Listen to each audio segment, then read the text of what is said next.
एकेकाळी आल्हाददायक हवामान आणि स्वच्छ वातावरणासाठी ओळखलं जाणारं पुणे शहर आता वाढत्या वायू प्रदूषणाच्या विळख्यात अडकत असल्याचं चित्र आहे।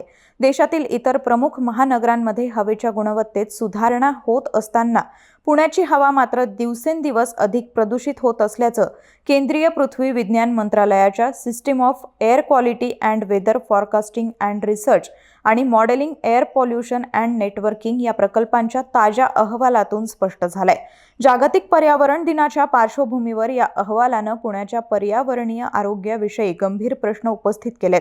विशेषतः श्वसन विकार, हृदयविकार आणि दीर्घकालीन आरोग्य समस्यांना कारणीभूत ठरणाऱ्या अतिसूक्ष्म प्रदूषक कणांच्या वाढत्या प्रमाणामुळे नागरिकांच्या आरोग्यावरील धोका अधिक गडद होत असल्याचं संशोधकांनी नमूद केलंय।